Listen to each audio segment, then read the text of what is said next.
સુરતના સારોલી વિસ્તારમાં આવેલા રાધા રમણ માર્કેટમાં પાઇપ બદલવા સહિતની કામગીરી કરવામાં આવી હતી, જે કામગીરી પૂર્ણ થયા બાદ આજે પાલક ઉતારવાની કામગીરી કરવામાં આવી રહી છે।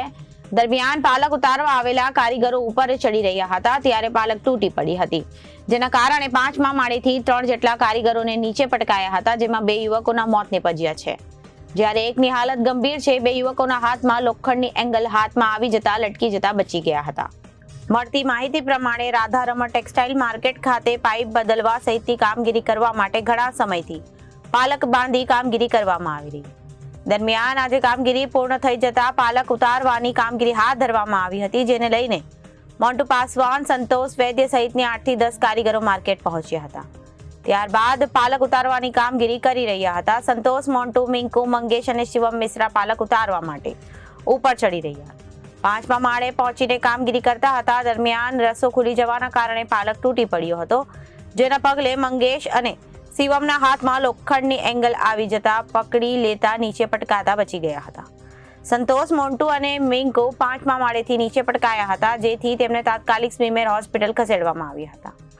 સ્મીમેર હોસ્પિટલમાં 2 યુવકને ફરજ પરના તબીબે તપાસી મૃત જાહેર કર્યા હતા, જ્યારે અન્ય એક યુવકની હાલત ગંભીર હોવાનું સામે આવ્યું છે। ઘટના અંગેની જાણ થતાં સારોલી પોલીસ પણ દોડી આવી હતી। સારોલી પોલીસ દ્વારા પરિવાર અને સાથી કામદારો નિવેદન નોંધીને પોસ્ટમોર્ટમની દિશામાં કામગીરી હાથ ધરી હતી।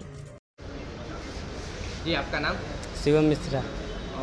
क्या घटना हुई थी और कैसे हुई थी? सुबह आए जो है घर से, कपड़ों वपड़ा चेंज किया, उसके बाद पालक पे चढ़े, नीचे से ऊपर तक पालक पे जाना पड़ा बाहर से। उसके बाद 2-3 हाल लाइन खोले और अचानक रस्सा टूट गया, रस्से का पालक, और डायरेक्ट नीचे गिर गए सर। पालक साथ में आ गया नीचे। कौन कौन नीचे गिरा और कौन बच गए?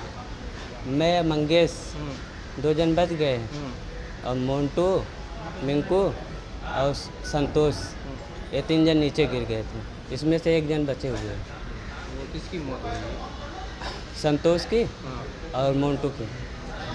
आप कैसे बचे? और रस्से पकड़ के बारी पकड़ के ऐसे लटक गए थे उनसे 2 जन।